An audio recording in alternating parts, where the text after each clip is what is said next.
You're watching this week's show with Dan and Mike.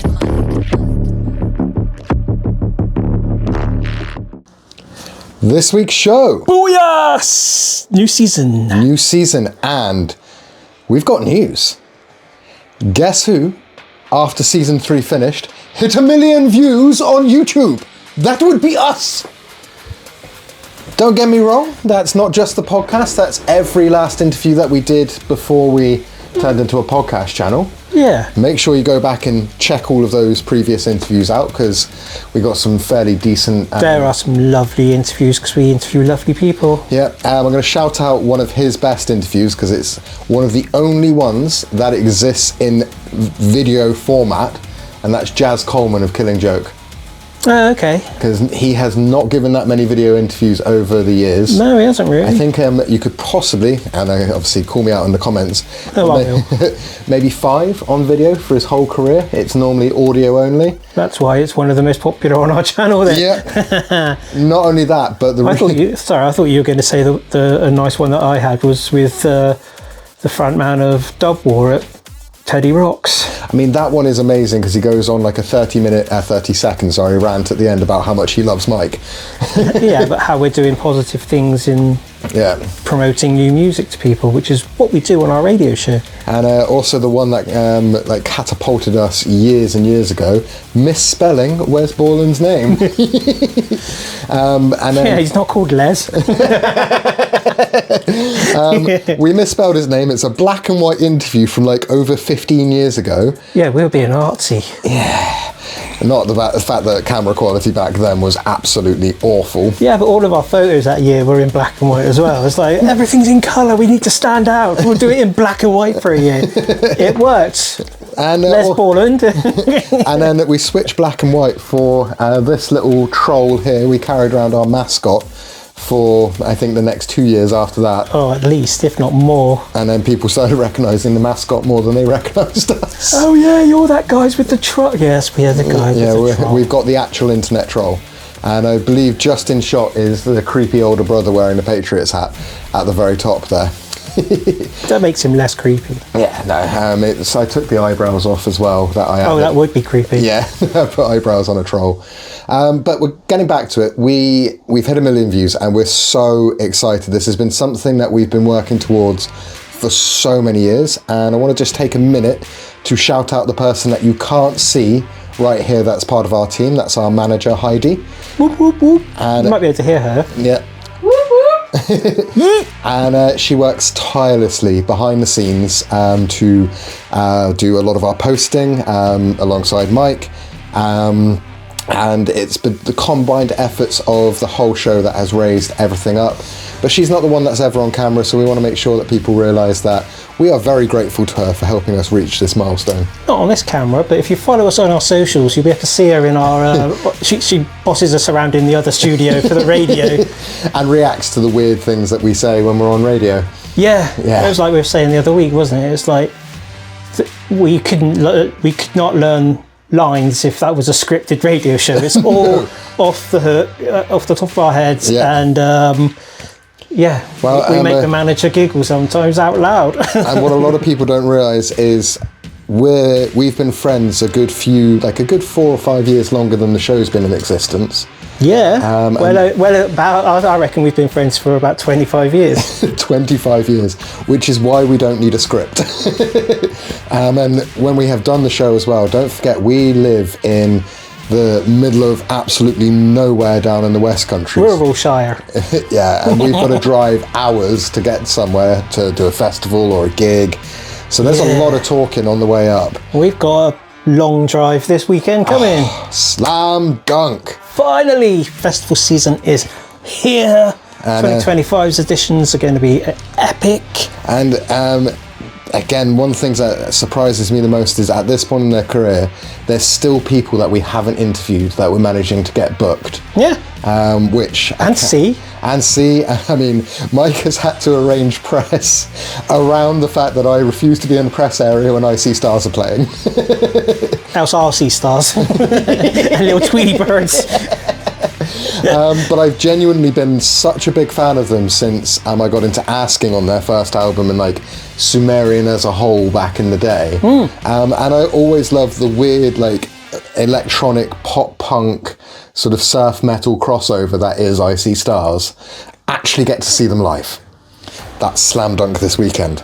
Yeah, looking forward to it. It's going to be epic. It's sold out.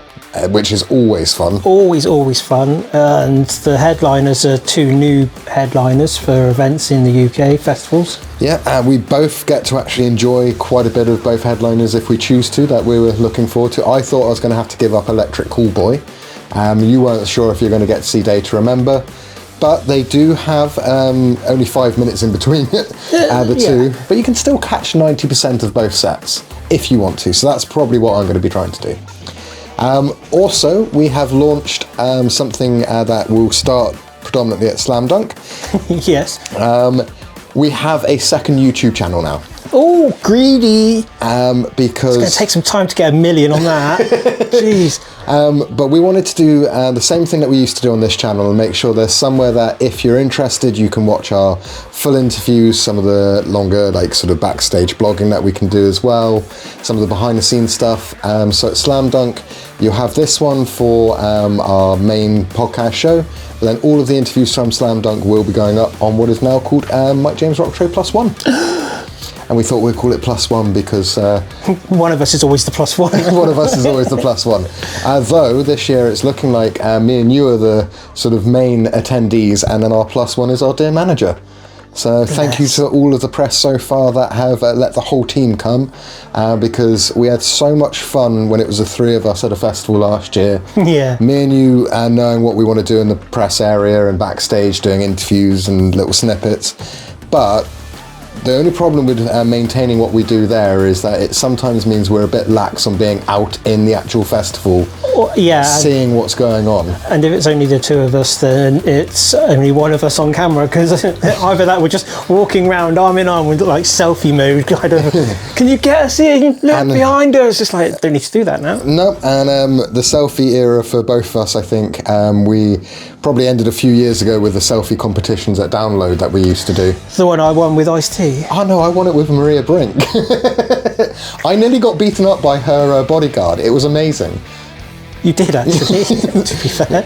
But we, just to explain, we thought, because it started with me doing it just for funsies when I was in my early career, and we've said about me running through interviews at the first festival I ever went to and stuff like that. And then we just realised over the other years is that we don't necessarily get to interview everybody, but we can do like a little hello. And for example, Day to Remember I've never interviewed, but I got Jeremy at Download for a selfie one year. You did, yeah. And so it just became a thing. And what's really nice is it just gives you a chance to also like, I'm thinking Lorna Shaw. I ran into them a couple of years ago, and it was just so nice being actually able to talk to him about the throat video that he did. Yes. And so cool. Yeah, and the funny thing was I was expecting like, yeah, bud, thank you very much. No, he talked to me for like a good 5-10 minutes about it. Which could have been an interview. But the problem with that is he was more than happy talking, but I think management were controlling 100%. What goes they out. were the hottest band. Yeah. Although their new track is Chef's Kiss. Looking forward to seeing what more because they've got quite a lot to follow up on, haven't they? They have. Pain Remains is going to be like that the bar. Yeah, that breakthrough album was, so they've got a lot to come, and it's just starting now. Yeah, we've seen a lot of people stutter and fail, and also succeed. It's anywhere between the two. I remember one particular band I put on the spot because Polaris exploded off that first album. Yeah. I got an interview on that tour run in Wales, I think it was. And I don't think we were together for that one. I think I went up with a random camera person. Because the guys were so friendly, and like Jamie and me have bantered every interview since then, I took a bit of a chance mid-interview. I was like, so, pressure on for the writing of the second album, boys? And it was great because I think they actually needed a way to say to their fans, and that's what we're here for, is try and create ways for messages to get out to fans. That's we're what a interviews. Conduit. Exactly. And they did say that when you build an album like their first one that took them 5 years, they were able to hone it, play it like locally and see what went well. It's always the difficult second album. Because you've got to do it when you're still buzzing off of world touring, if you're Polaris and other big bands, but suddenly that 5 years of creativity has to be jammed into 5 months. Not even that, like sometimes your debut album can be, you know, if you say you're like mid-20s and you get signed and you got your deal, you've been writing that album since school.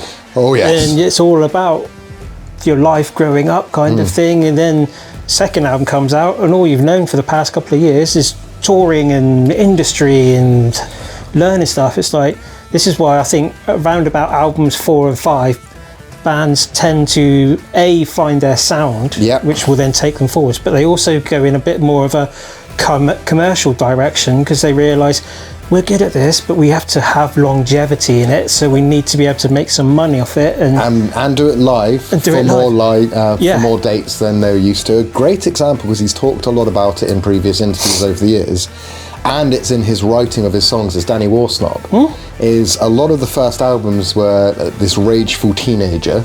Like the first one album is definitely just about that. Yeah. The second one is about the pressures of exploding massively. The third one is about them really struggling with being as big as they are.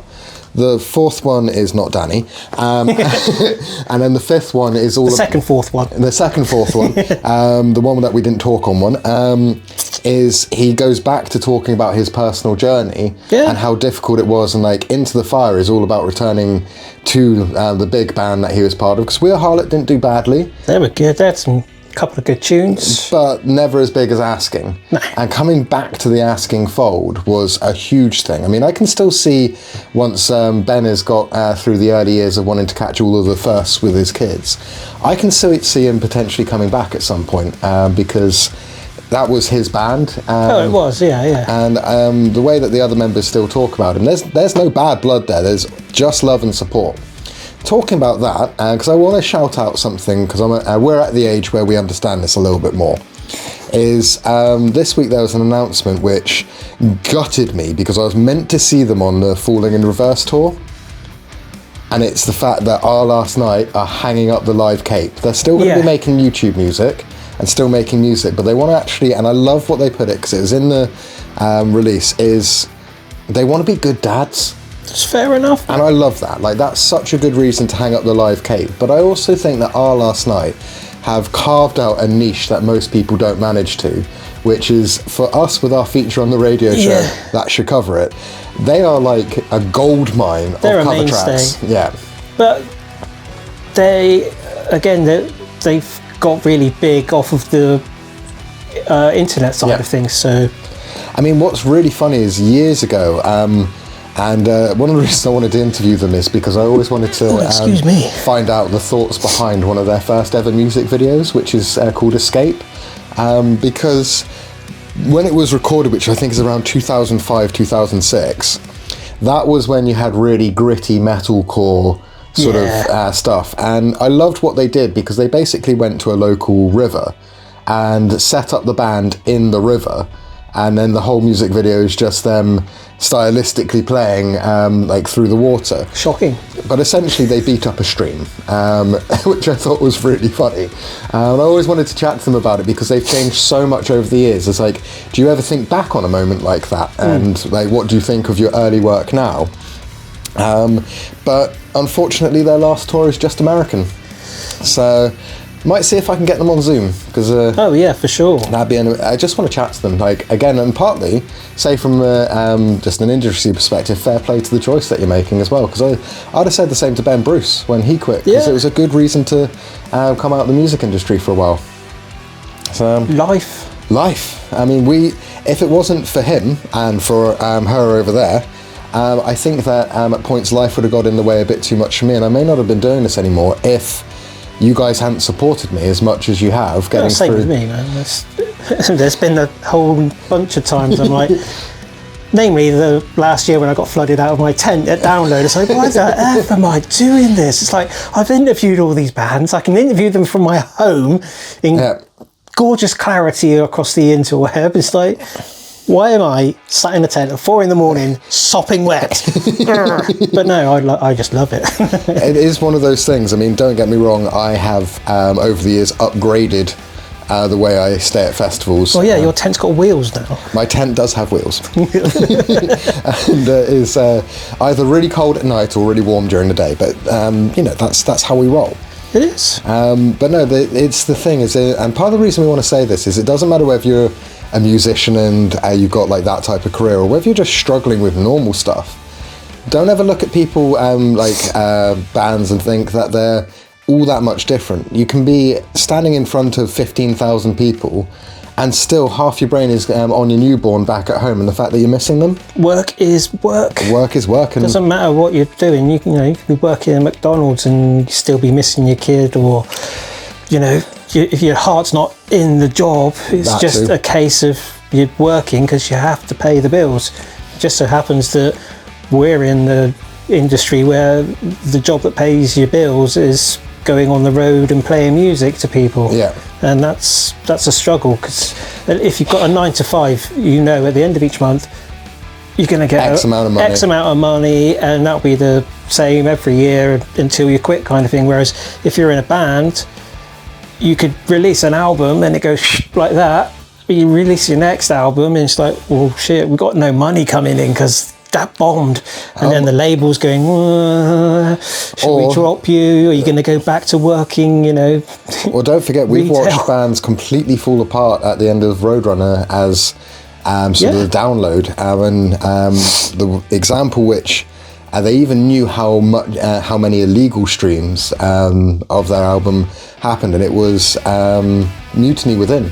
Yes. They had to hang up their actual capes and stop doing it because their album was so popular on illegal downloads, but the legal downloads didn't pay back what Roadrunner had fronted to make the album, and then Roadrunner really started struggling because that wasn't the only band that happened with. No, I think Roadrunner was kept alive for most of the last maybe 5 to 10 years that it was going by Nickelback and Slipknot. Yeah. They were the big money earners. Because they had the arena ability, so there was still ticket sales and there was still merch sales. And then obviously with Nickelback they had the rock, the commerciality of it. They were the big kind of cash cow because they were getting charted and their songs would be, was it Chad wrote the theme tune to a Marvel movie, was it? The first ever Spider-Man movie, yeah. But then Hero. Yeah, but then Slipknot didn't do that, but they were making money through... So they did get a couple of movie theme songs. There was a couple of... I can't remember offhand what they were, but...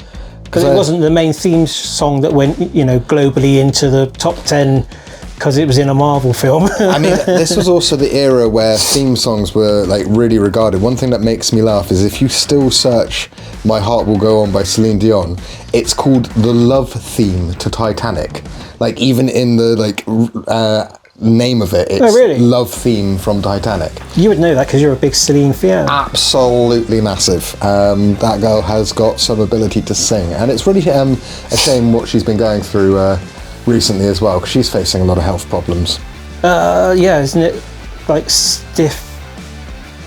stiff bone syndrome or something or other that means you lock up, and she had to have a lot of work done just to be able to perform at the Olympics. I think so, right? And there seems to be a lot of this going around because Brian from I Prevail, obviously, he's recently announced that they've split, but not the band. He's just left for health reasons. And don't believe the internet stuff, because we even chatted to them last year at Slamdunk. Is even then he knew what condition he was struggling with. It's Eagle syndrome. And guys, if you have a condition that makes your face lock up in incredible pain through your jaw and your throat, you don't want to be a vocalist on the road. You don't even want to be talking at all, I presume. If I'm right as well, again, call me out in the comments, but I believe he's also become a dad in this time as well. And fair play to him. I do not believe the controversy that has only seemed to come from fandom. Where they're saying it wasn't a mutual thing and stuff like that, but I've seen nothing to support that, especially with the way that I Prevail were talking about this last year. And they're not getting anybody else in. Well, they don't need to. They proved it that they could headline that stage last year at Slamdunk without Brian on the vocals. Yeah. And it was very new in the dynamic of the band at this time last year. And the audience helped along kind of thing, but that's part of the camaraderie, I can't remember, Amon Amath I saw when they were, a little band and they're only playing to 500 people, but the lead singer completely lost his voice, and they mainly played instrumentals, and it was Jill Janis of Huntress, God rest her soul. She came on and did a couple of vocal tracks, and I think the rest of it was just us singing along. Well, I know that when we were at Tech Fest, possibly one of the last times, Monuments, their vocalist couldn't do anything, but because it's tech metal, they just played an instrumental set. That's it. Well, the big one, Sleep Token, when they first, well, I think it was the only time, but when they played Wembley, it was going to be their biggest ever gig. They had sold out Wembley Arena, they could do the stadium now. But and Vessel couldn't sing. He was on stage doing his Vesselness. Vesselness, I love that. I don't know what they called it, but it must have been heartbreaking, behind the mask. It must have been heartbreaking for whoever Vessel is to go, this is the biggest gig of my career, and all I can do is dance in it. It's like, I mean, we've seen it at a download. I think this was a punter download rather than when we did it as press, but one of the headliners that we have this year turned up without Jonathan Davis because he was too ill to perform. And so I think it was Freak on a Leash. I've watched Corey Taylor perform that. I've seen that online. And it was absolutely amazing because right at the sort of weird noise rappy bit, like the whole place almost like went quiet, wondering what he was about to do. And then this was like, not that Corey's not energetic these days, but this was when he had like the most amount of energy, as he just starts spinning around in a circle doing the bit with a little bit of a Corey Taylor-esque you've got to put your own spin on it, haven't you? Like Joey Jordison. Like Joey Jordison playing drums for Metallica. Exactly. I mean, or James, what's this blast beating? James has never played Master of Puppets so fast. And the last one I can think of, and again, it was so lovely to see, and I'm gutted it was in America because I wish I had actually seen it, was when Trivium were out with Jared Dines. Yes. With Scion. And Howard Avatar. Jones. And Avatar. And so Johannes. So Johannes and Howard covered the vocals. And Jared Dines, a YouTuber, covered Matt Heafy's guitar parts. And I loved the He pulled it off better than a YouTuber beating up Mike Tyson. Well, this is true. And I remember just... Doesn't have to be Jake.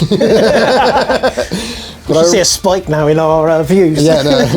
Suddenly Mike James Rock Show is being called out, like, I'll fight another YouTuber.